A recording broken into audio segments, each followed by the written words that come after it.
Jumpa lagi dengan lakon misteri.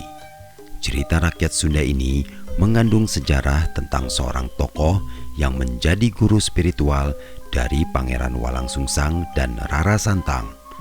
Dia adalah Syekh Nurjati. Hal ini sangat menarik karena kisah hidupnya itu menyambung dengan Syekh Kuro yang merupakan guru dari Subang Larang, ibu dari Walangsungsang dan Rara Santang. Kok bisa? Begini ceritanya. Terkadang kita suka bingung kalau mempelajari sejarah Nusantara karena banyak tokoh yang saling berkaitan satu sama lain. Uniknya, walaupun ada keterikatan baik sejarah maupun hubungan darah sekalipun, tidak jarang karena politik dan kekuasaan mereka saling bertikai, bahkan saling serang. Lalu siapa Syekh Nurjati ini? Syekh Nurjati dikenal sebagai tokoh perintis dakwah Islam di wilayah Cirebon. Syekh Nurjati ini dikenal sebagai tokoh perintis dakwah Islam di wilayah Cirebon. Beliau menggunakan nama Syekh Nurjati pada saat berdakwah di Giri Amparan Jati, yang lebih dikenal dengan nama Gunung Jati. Sebuah bukit kecil dari dua bukit yang berjarak kurang lebih 5 km sebelah utara kota Cirebon, tepatnya di desa Astana, kecamatan Gunung Jati, Kabupaten Cirebon.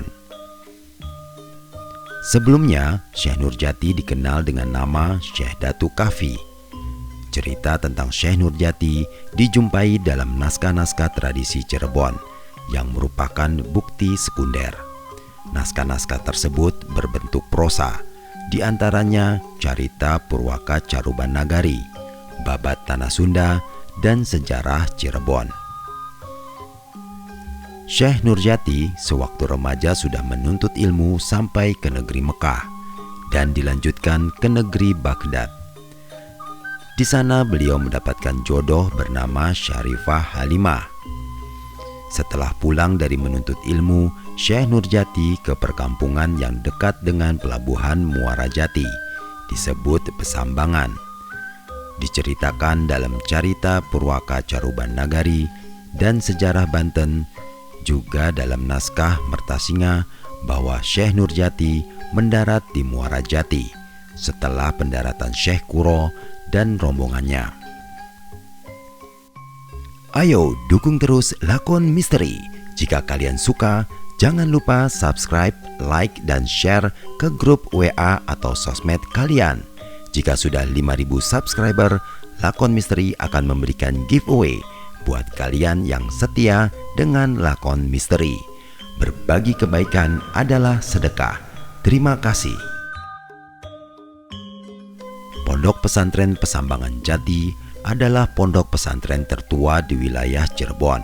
Saat itu masih bernama Nagari Singapura, dan pondok pesantren tertua kedua di Jawa Barat.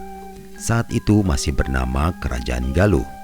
Sedangkan pondok pesantren tertua pertama adalah Pondok Pesantren Kuro di Karawang yang didirikan oleh Syekh Kuro. Syekh Kuro ini adalah saudara sepupu dari Syarifah Halimah, istri dari Syekh Nurjati. Syekh Kuro merupakan utusan Raja Campa. Secara genealogis, Syekh Kuro dan Syekh Nurjati adalah sama-sama saudara seketurunan dari Amir Abdullah Kanudin, generasi keempat. Syekh Kuro datang terlebih dahulu ke Amparan bersama rombongan Angkatan Laut Cina dari dinasti Ming yang ketiga dengan sang kaisar Yunglo atau Kaisar Chengtu. Armada Angkatan Laut tersebut dipimpin oleh Laksamana Cheng Ho alias Sampo Taikam. Mereka mendarat di Muara Jati pada tahun 1416. Mereka semua telah masuk Islam.